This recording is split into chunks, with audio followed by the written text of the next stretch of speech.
The Lord be with you. And with your spirit. A reading from the Holy Gospel according to John. Please be seated.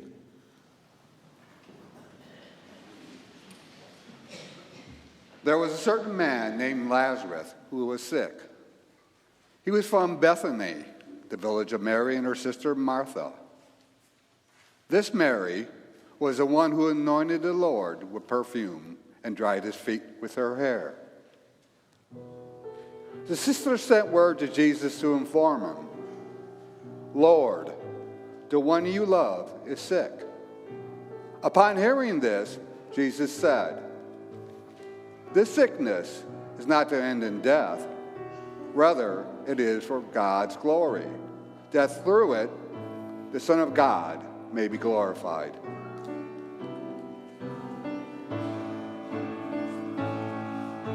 Take the stone away, come out, come out. Take the stone away, come out. Take the stone away, come out, come out. Take the stone away, come out. Jesus loved Martha and her sister and Lazarus very much. Yet after hearing that Lazarus was sick, he stayed on where he was for 2 days more. Finally, he said to his disciples, "Let us go back to Judea." "Rabbi, with the Jews only recently trying to stone you, you are going back up there again?"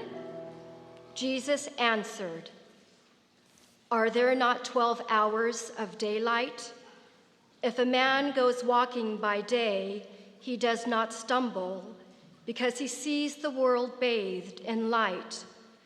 But if he goes walking at night, he will stumble, since there is no light in him." After uttering these words, he added, "Our beloved Lazarus has fallen asleep, but I am going there to wake him." At this, the disciples objected, "Lord, if he is asleep, his life will be saved." Jesus had been speaking about his death, but they thought he meant sleep in the sense of slumber. Finally, Jesus said plainly, "Lazarus is dead. For your sake, I am glad I was not there, that you may come to believe. In any event, let us go to him." Then Thomas said to his fellow disciples, "Let us go along to die with him." Take the stone away, come out, come out. Take the stone away, come out. When Jesus arrived at Bethany, he found that Lazarus had already been in the tomb 4 days. The village was not far from Jerusalem, just under 2 miles, and many Jewish people had come out to console Martha and Mary over their brother. When Martha heard that Jesus was coming, she went to meet him while Mary sat at home. Martha said to Jesus, "Lord, if you had been here, my brother would never have died.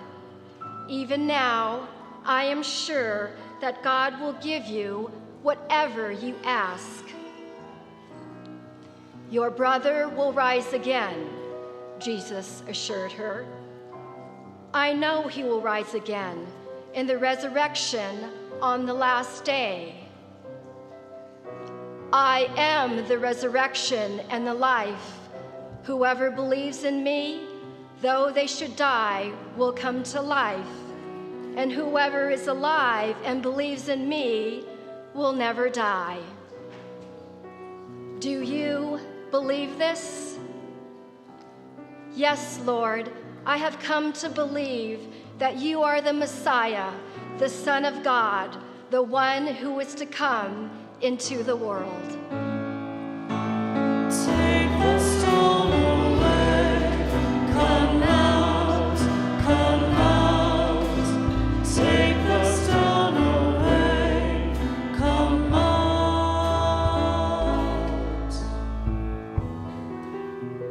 When she had said this, she went back and called her sister Mary. The teacher is here, asking for you. As soon as Mary heard this, she got up and started out in his direction. Actually, Jesus had not yet come into the village, but was still at the spot where Martha had met him. The Jews who were in the house with Mary, consoling her, saw her get up quickly and go out. So they followed her, thinking she was going to the tomb to weep there.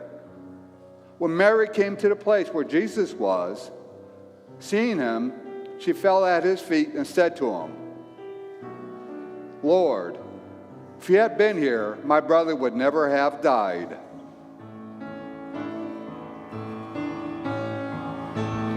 Take the stone away. Come out, come out. Take the stone away. Come out. When Jesus saw her weeping, and the Jewish people who had accompanied her was also weeping, he was troubled in spirit, moved by the deepest emotion. "Where have you laid him?" "Lord, come and see." Jesus began to weep, which caused the Jews to remark, "See how much he loved him?" But some said, "He opened the eyes of that blind man. Why couldn't he have done something to stop this man from dying?" Once again, troubled in spirit, Jesus approached the tomb. It was a cave with stone laid across it.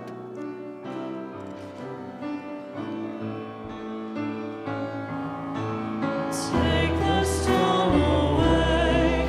Come out, come out. Take the stone away. Come out. Take the stone away. Come out, come out. Take the stone away. Come out. Take away the stone. Martha said to him, "Lord, it has been 4 days now. Surely there will be a stench." "Did I not assure you that if you believed, you would see the glory of God displayed?" Then they took away the stone, and Jesus looked upward and said, "Father, I thank you for having heard me. I know that you always hear me, but I have said this for the sake of the crowd, that they may believe that you sent me." Having said this, he called loudly, "Lazarus, come out."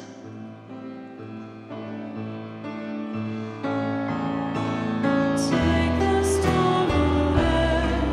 Come out, come out.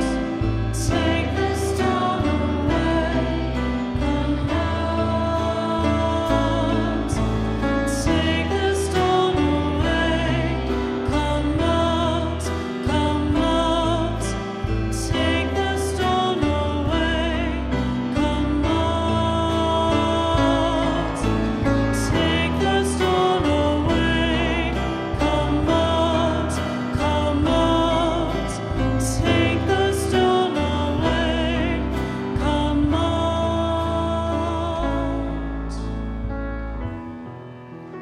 The dead man came out, bound hand and foot with linen strips, his face wrapped in a cloth. "Untie him and let him go free." This caused many of the Jews who came to visit Mary and had seen what Jesus did to put their faith in him. The Gospel of the Lord. Praise to you, Lord Jesus Christ.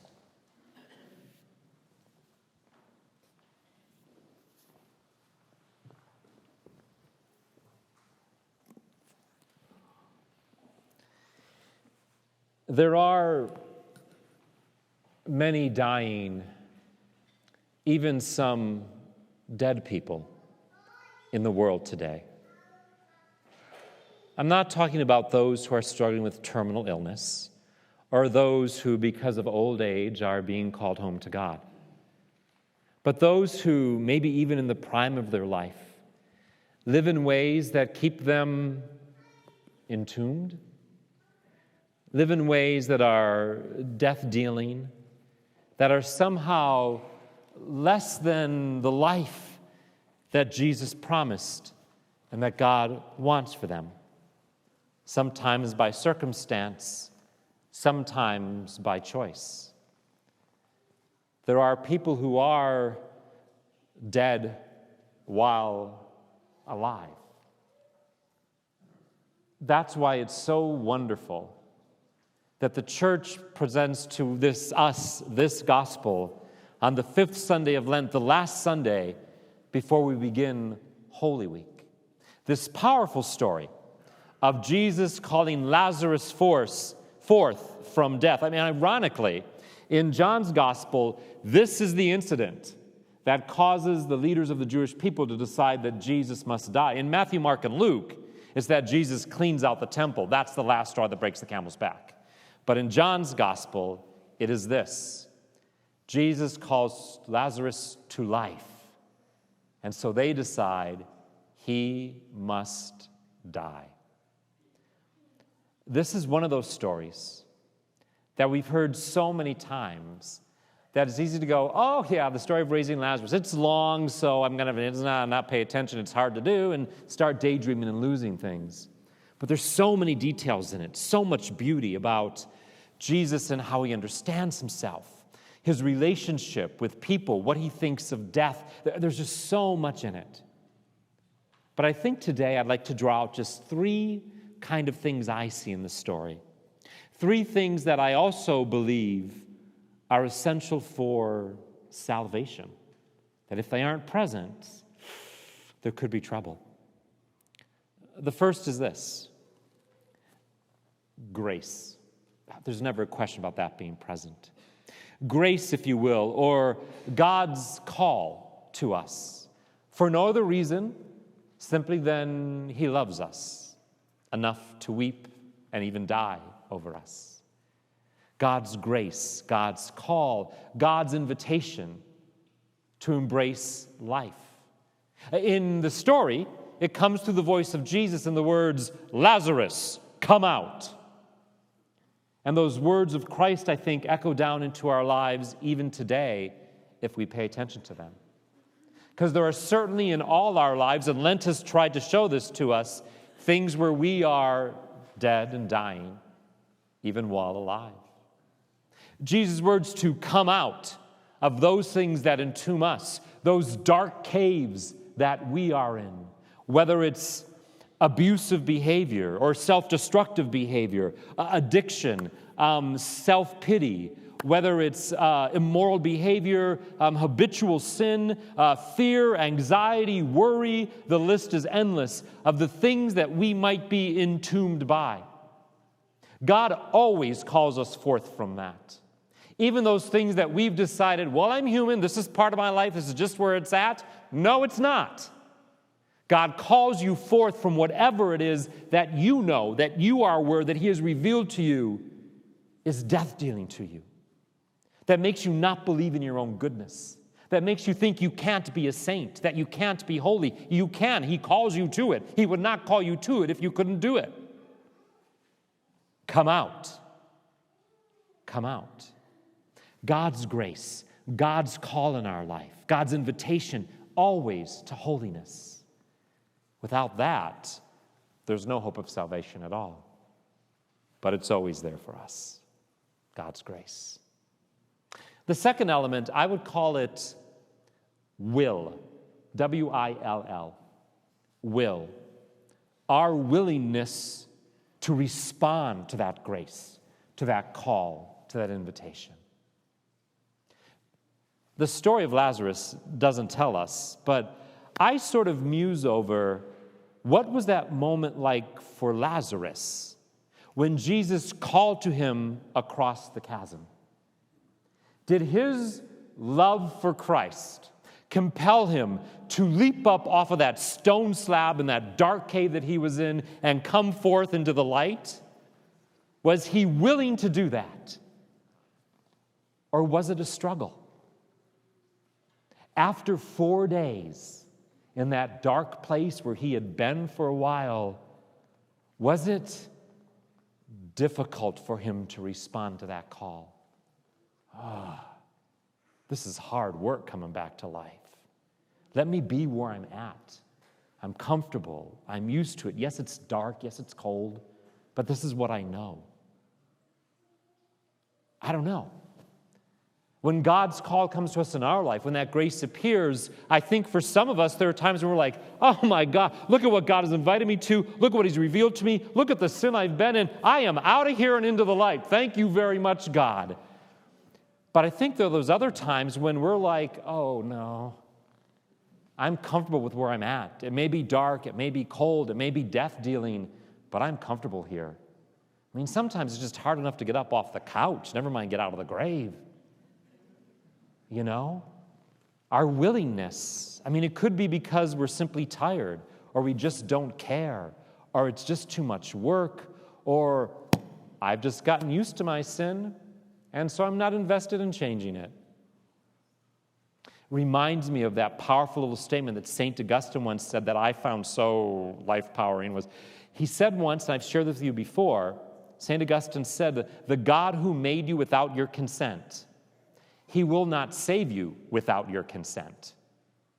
He will not save you without your consent. And your consent is more than like, yeah, okay, go ahead, save me. It's so much more than just our saying, yeah, okay, that's a good idea. Our consent involves our willingness, our engaging in the activity, our trying to respond to that grace that God's called as best we can. Of course, we don't do it alone. In the second reading today, we hear from Paul. He says, the Spirit is within us, bringing us to life. The Spirit's trying to get us to respond, trying to get us to act, trying to get us to empower our will to answer God's call. Interesting question to ponder. Maybe no one's ever asked you. Do you want to be saved? Do you want to do the work it takes to be saved? Do you really want to be alive while you're alive? Or have you never even considered it? I don't know. God's grace, our will. That sort of sums up our relationship with God, if you will, in miniature. But then there's this third element of salvation that's present in this story. And this element I find fascinating. It's the element of community. There's two very clear places in this story where community is intimately involved in bringing Lazarus back to life. The first, Jesus says, take away the stone. Roll away the stone. He looks for other people to do that work. He doesn't expect Lazarus to do it by himself. The community is present to help open up the way, to reveal where the light is at, so that when Lazarus does get up, he knows what direction to go to get out of the dark cave. The community is involved in that. And then when he comes out, I mean, Jesus obviously has power. He's just raised a man back to life. He could say, bandages, be gone. But he doesn't. He looks at the people around him and says, untie him. Let him go free. The community is involved in welcoming Lazarus back, in bringing him back to life, in enabling him to embrace that again in his fullest, as are we. In those moments when we don't hear the grace, when we can't see God calling, when our will begins to fail, when we don't know if we want to be saved, and we're just too tired to do it, we don't have the impetus to make it happen, the community is here to help us discern what God is calling us to, not with judgment, but with compassion and love, to help set us free, not saying, oh, you're a mess, but saying you are a child of God to be set free. The community is essential in salvation. Absolutely essential. And we have as a living witness to that those whose pictures are around the font there. Our elect, our candidates, our catechumens, who at this last Mass we celebrated a scrutiny with. Those who in 13 days will be baptized, confirmed, and receive First Eucharist. They are, if you will, this story of Lazarus come to life today. They have heard God's call in their life. They've experienced God's grace calling them to something new, and they have, with their will, responded to it as best they can. Responded, changing their life, coming out of where they were at to someplace new, and they look to us, the community, to help them in that endeavor, to strengthen them in that endeavor, to pray for them and encourage them in that endeavor, to be model for them in that endeavor. All those elements of salvation are present in their story so that we can see it's real. It happens today, now, in this place. Grace, God's call. Willingness, our own willingness to get involved with God in our salvation. And the presence of the community that holds us up and calls us on. All necessary for our salvation. We as Catholic Christians are not supposed to be among the living dead. We are supposed to be those who are alive, bringing the good news of Jesus' resurrection to all we meet.